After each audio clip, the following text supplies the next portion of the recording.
मेरी जबान टूट गई यार।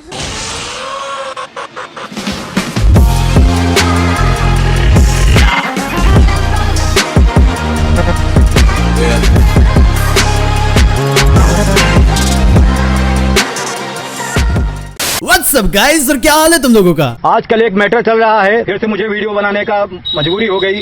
इन दिस वीडियो हम कवर करेंगे कि कब और कैसे टोरियामा ने सोचा कि वो ड्रैगन बॉल्स को बनाएंगे। बाय द वे, ये एक सीरीज होने वाली है कि कैसे हमारा फेवरेट एनिमे क्रिएट हुआ। नारुतो और अटैक ऑन टाइटन इस लिस्ट में पहले से ही है। मैं उन दोनों के ऊपर इन फ्यूचर वीडियो बनाने वाला हूँ, लेकिन अगर तुम लोग चाहते हो कि कोई दूसरा एनिमे भी ऐड हो, डेफिनेटली तुम लोग मुझे नीचे कमेंट्स में बताओ और मैं डेफिनेटली इन फ्यूचर उस एनिमे को भी इस सीरीज में ऐड करूंगा। लेकिन आज ये वीडियो डेडिकेटेड है only for dragon ball baby.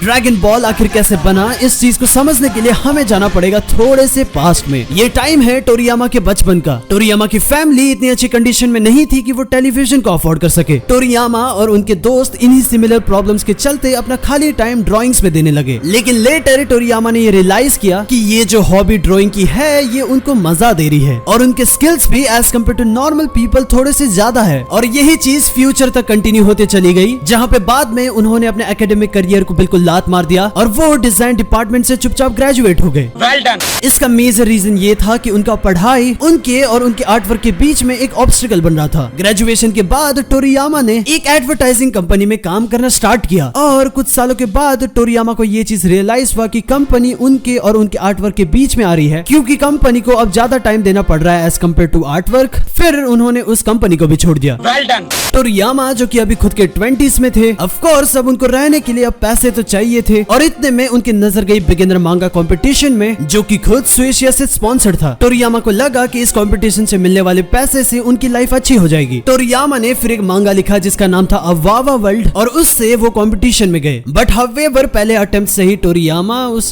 Competition में समझ रहे हो, नहीं। टोरियामा को काफी दुख लगा कि उनकी ये पहली स्टोरी नहीं जीत पाई। टोरियामा ने फिर अगली बार एक दूसरी स्टोरी डाली जिसका नाम था मिस्टीरियस रेन जैक और इस बार टोरियामा का ये मांगा डिस्क्वालीफाई हो गई।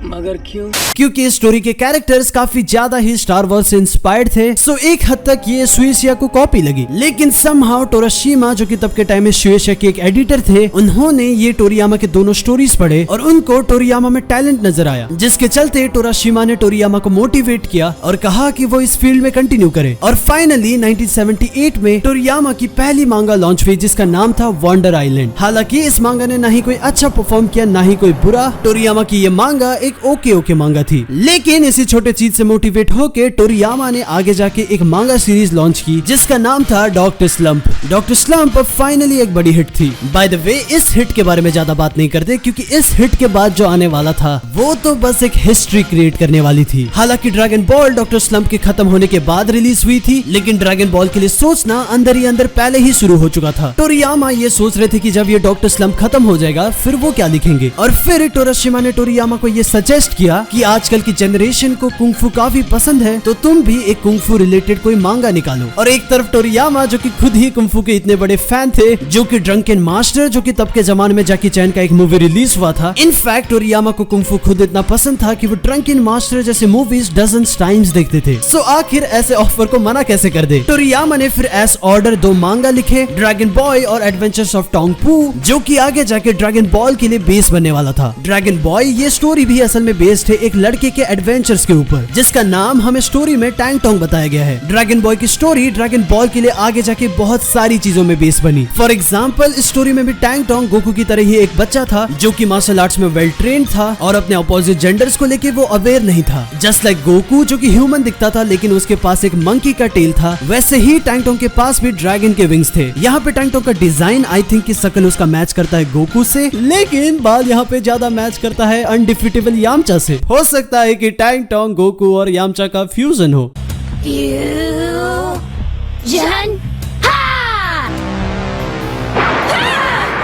Yes, you're doing it. Stay with it.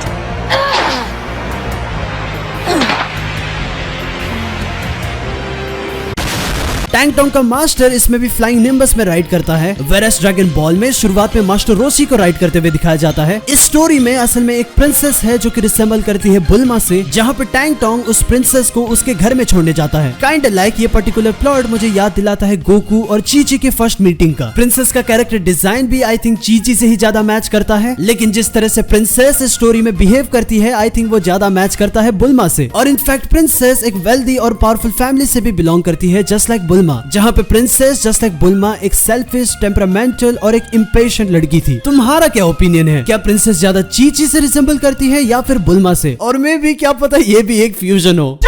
आगे इस स्टोरी में हमें ड्रैगन बॉल के कॉन्सेप्ट को भी दिखाया जाता है, जहाँ पे टैंग टोंग का मास्टर उसको एक मैजिकल बॉल देता है जिसमें से एक ड्रैगन बाहर निकल के आता है। Moving to the second story जिसका नाम था एडवेंचर ऑफ टोंग पू। ये थोड़ा सा अलग स्टोरी है। इस स्टोरी में असल में एक साइबॉर्ग बच्चा रहता है जिसका नाम है टोंग पू, जिसको अर्थ से बाहर भेजा जाता है ताकि वो एलियंस के प्लेनेट को इन्वेस्टिगेट कर पाए। लेकिन जब मैंने इस स्टोरी को पढ़ा मुझे ज्यादा कुछ रेफरेंस नहीं मिला जो कि आगे जाके ड्रैगन बॉल में यूज होने वाला था, एक्सेप्ट इसकी साई-फाई एलिमेंट जो कि ड्रैगन बॉल में भी यूज होती है कंपेयर टू ड्रैगन बॉय जिसका तो नाम ही ड्रैगन बॉल से मिलता है।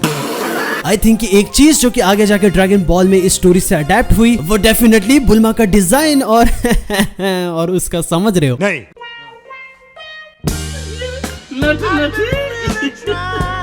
लेकिन हावेवर हमें इस चीज को रेस्पेक्ट करनी पड़ेगी। ये स्टोरी असल में आगे जाके ड्रैगन बॉल के लिए बहुत ही जल्दी रेफरेंसेस बनने वाली थी। आई होप कि as a Dragon Ball fan तुम लोग भी इस मांगा को पढ़ो, क्योंकि इन द लास्ट ऐसे ही तो हमारा one of the favourite anime create हुआ था। क्योंकि लेगो हाउस हमेशा पीसेस से ही तो बनता है। Every great things take time doesn't it. क्या बात है जी, एक्टिंग की बादशाह कसम से बहुत अच्छी वीडियो बनाई है। सही जिसे को ना बहुत गुड हो गया जी। लेकिन ड्रैगन बॉल के क्रिएट होने के पीछे यहाँ पे टोरियामा का एक खुद का पर्सनल चॉइस भी था। टोरियामा चाहते थे कि ये जो स्टोरी हो ये बाकी सबको डिफरेंटली हिट करे। वो चाहते थे कि अनलाइक डॉक्टर स्लम्प, जहाँ पे डॉक्टर स्लम्प एक वेस्टर्न फील देता था, ये स्टोरी असल में थोड़ा सा अलग फील दे। इसीलिए फिर टोरियामा ने ये डिसाइड किया कि Dragon Ball Chinese folk tale के ऊपर बेस्ड हो जिसका नाम था Journey to the West. Journey to the West में भी असल में 4 मेन कैरेक्टर थे। सन वूकोंग जो कि ड्रैगन बॉल में रिप्रेजेंट कर रहा था गोकू को, बुल्मा जो कि रिप्रेजेंट कर रही थी स्वानजैंग को, उलोंग जो कि रिप्रेजेंट कर रहा था जू बेजी को, और अनडिफिटेबल बीस्ट यामचा यहाँ पर रिप्रेजेंट कर रहा था सन वूजिंग को। ड्रैगन बॉल के लिए inspiration Journey to the West अब मिल चुका था, बस अब देरी थी तो स्टोरी की फाइनल होने की। और फिर फाइनली टोरियामा ने पहला ड्राफ्ट बनाया। इस वर्जन में गोकू असल में खुद एक बंदर था, बुल्मा यहाँ पे मोर लाइक पैन की तरह दिखती थी, और वूलोंग यहाँ पे कुछ ज्यादा ही बड़ा था। लेकिन रिलीज होने से पहले टोरियामा ने जब अपने एडिटर टोराशीमा को ये चीज दिखाया, टोराशीमा इस चीज से बिल्कुल खुश नहीं थे, क्योंकि जर्नी टू द वेस्ट एक इंस्पिरेशन थी, लेकिन मोरल लाइक ये चीज एक कॉपी की तरह लग रही थी, जहाँ पे Goku just like story completely एक बंदर था, वूलोंग सेम टू सेम, और भला कौन सा एक शो में एक मेन कैरेक्टर एक मंकी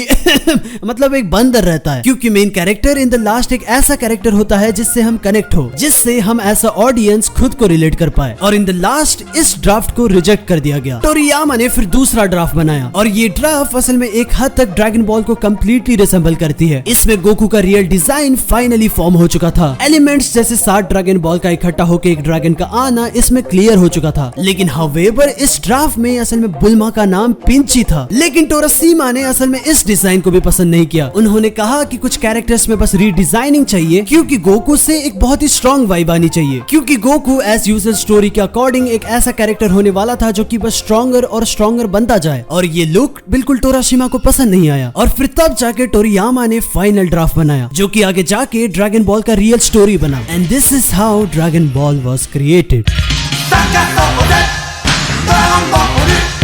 世界で一等愉快なキス